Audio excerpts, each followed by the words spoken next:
Estamos transitando el mes mundial de la audición.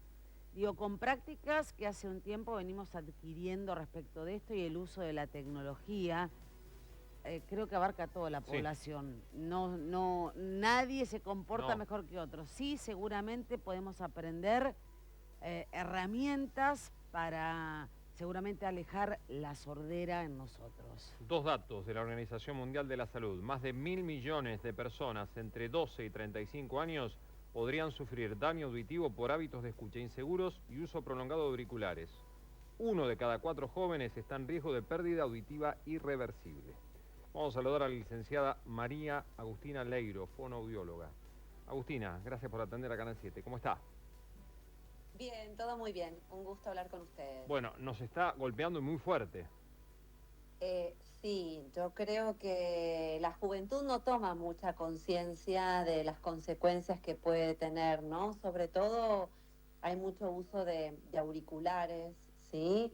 A intensidades, digamos, muy elevadas, porque bueno, creo que uno puede eh, prohibir, es como algo muy utópico, entonces bueno, la idea, digamos, es educar de alguna manera y entender que no es que debemos dejar de usar auriculares, sino hacerlos de forma más responsable, en menos cantidad de tiempo, a menos intensidad, eh, para, bueno, evitar, digamos, consecuencias a futuros y posibles pérdidas de audición. No solamente el uso de auriculares, sino también, bueno, la frecuencia, digamos, a lugares donde hay música muy elevada y no nos protegemos. Vivimos también en un mundo muy ruidoso, Sí. las calles de Buenos Aires también de por sí también son excesivamente ruidosos, o sea, nada acompaña, ¿no? a, a tratar, ¿no? Esto de la higiene auditiva y bueno, y ocuparnos y protegernos el oído, siendo que es tan importante para la comunicación, ¿no? Y para el desarrollo, ¿no? De uno. Así que, bueno, la idea un poco en este mes de la audición, tomar un poco conciencia de esto, ¿no? Creo que es la idea de este día y de este mes. En realidad se celebra un poco durante todo el mes de marzo, Ujú. el mes de la audición, ¿no? María Agustina, con la cuestión del aparato físico, esto capaz es un mito, más chiquito como que va más adentro, viste que cada vez, digamos, que sea más invisible ese Haces referencia a los a auriculares, los ¿no? auriculares, claro, y el volumen En que algunas realidad veces se tienden, escucha de afuera, ¿viste? en realidad los auriculares, cuanto más insertados estén en el conducto auditivo, más dañinos pueden ser. Claro. En Ujú. realidad se aconsejan más bien los auriculares de copa, ¿sí? Que incluso te abstraen un poco más del ruido, digamos, exterior, y esto Ah, también hace que no tengas que elevar tanto, digamos, la intensidad, digamos, y el volumen. Ujú. O sea que, a ver, si nosotros usamos estos auriculares de copa también a intensidades muy elevadas y durante mucha cantidad de sí. tiempo, Termina siendo, también, digamos, claro, va a generarnos un daño también. claro, Se habla claro. de la regla 60-60, ¿no? ¿Cómo es? Que implica utilizar auriculares a no más del 60% del volumen máximo, ¿sí? Y no Ajá. más de 60 minutos continuos. Ah, mira vos. Con lo cual, bueno, seguir un poco esta regla, independientemente de los auriculares que utilicemos, pero sí es real que los auriculares de inserción más profunda terminan siendo peores que los que Ujú, son como más grandotes, ujú. digamos. ¿Y qué es la fatiga auditiva? A ver, el oído se estresa frente, digamos, a sonidos muy intensos. Si nos remontamos a nuestra adolescencia, cuando íbamos a un boliche bailable, a una discoteca, que salíamos como con una especie de zumbidos en los oídos, porque el oído frente a estar expuesto durante mucha cantidad de horas a intensidades que superan los 85 decibeles de intensidad, que es lo tolerable más o menos por un oído, bueno, esto hace que el oído se fatigue.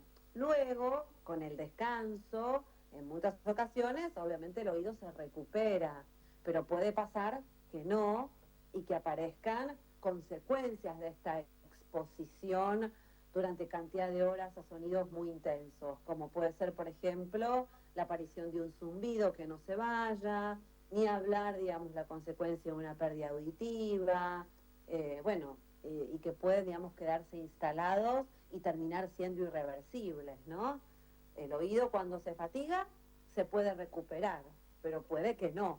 Entonces lo que debemos tratar de evitar es fatigarlo y exponerlo a situaciones en donde sabemos que podemos dañarlo, ¿no? ¿Y cuándo me doy cuenta que estoy perdiendo la audición? Digo, un síntoma puede ser que voy cada vez más arriba en el volumen. Digo, esto no lo sé. Primero lo escucho alto porque me gusta y después lo tengo que escuchar alto porque no alcanzo a distinguir lo que están diciendo.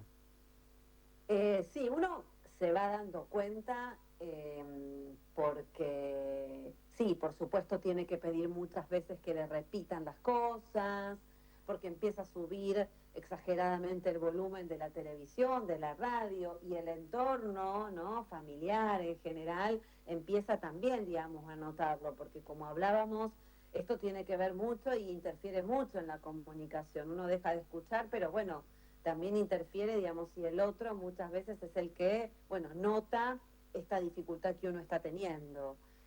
Y pueden aparecer algunos síntomas también, por ejemplo, la presencia de un zumbido puede ser un síntoma de un inicio de pérdida de audición, la presencia de mareos, vértigos.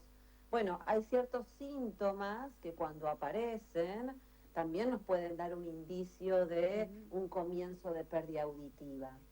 Más allá de esto, ¿no? María Agustina, te quería preguntar, digo, ¿cada cuánto debemos, porque quizás estamos más acostumbrados a la consulta con un profesional oculista por el tema de la vista, pero no sé si estamos tan acostumbrados a ir a medirnos cuánto escuchamos? La verdad es que no se suele hacer un control. Nosotros anualmente solemos hacernos control de rutina de sangre, Sí. muchas veces de vista y muchos otros controles. El control auditivo no es algo que solemos y que sea frecuente, digamos, hacer anualmente. Yo creo que sería, digamos, bueno poder, digamos, incorporarlo para, digamos, ir también teniendo una prevención de lo que nos va pasando, ¿no? Obviamente a determinadas alturas de la vida esto se hace cada vez más marcado porque empieza también a haber una disminución propia del paso del tiempo, Claro. ¿no? Que es la presbiacusia. Y después, cuando uno es niño, hay determinadas, bueno, cuando todos, al nacimiento, ahora hay un screening auditivo universal que se le hace a todos los bebés recién nacidos, y generalmente al inicio de la primaria o del jardín o de preescolar se suele también pedir un estudio rutinario de audición. Pero después de eso, bueno, la verdad es que no solemos controlar mucho nuestra audición y tampoco solemos cuidarla demasiado. María Agustina Leiro, muchas gracias por atendernos, muy amable. No, por favor, no hay por qué, un gusto. Gracias, buen día.